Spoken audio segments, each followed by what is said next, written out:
Good morning mga kalodi. Ito pong video ito ay gawa pa po last week. Diyan po ay maaga ang pasok ng anak ko. Kaya naman inagaan ko rin syempre ang paggising ko.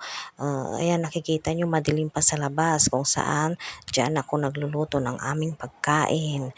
So, ang time check po diyan ay around 5 o'clock na siya. Pero actually, 4 o'clock pa lang ay gising na ang lola nyo.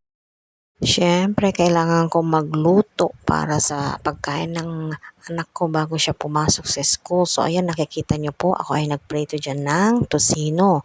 Ganon din, sinamahan ko na rin siya ng itlog, sunny side up na itlog.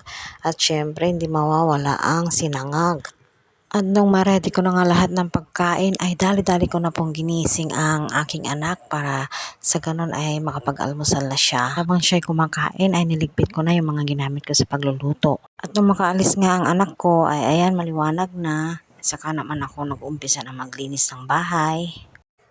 Bilang warm up ay inumpisahan ko munang magwalis-walis sa aming sala. Saka ko sinunod sa may bandang kusina. Pansin nyo ba, pabaliktad ako maglinis. Inumpisahan ko muna sa sala, papasok ng bahay. At syempre, kailangan din walisan doon sa may bandang kwarto ng anak ko sa dulo.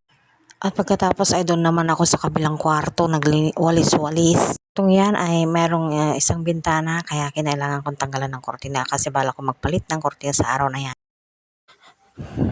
At sa puntong ito ay nagsalang na rin ako ng mga damit sa washing.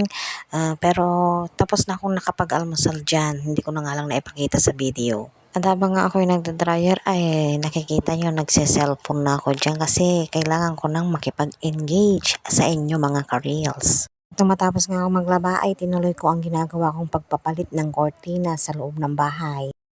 At saka ako naman sinunod na isinalang sa washing machine yung mga kortina na tinanggal ko. Bintana, syempre. At next ko namang inasikaso yung aking mga tiklupin na nung isang araw pa natuyo. At isinunod ko namang linisin yung mga electric fan na punong-puno na ng alikabok. At next project ko naman ay syempre kailangan ko muna linisin yung mga bintana, punas-punasan ng basang-basahan para sa ganun ay malinis bago ko bago ko lagyan ng bagong kortina. Sa wakas ay matapos ko na lahat ay saka ko naman inilabas yung frozen na karne na aking lulutuin sa gabi. Salamat po sa panonood.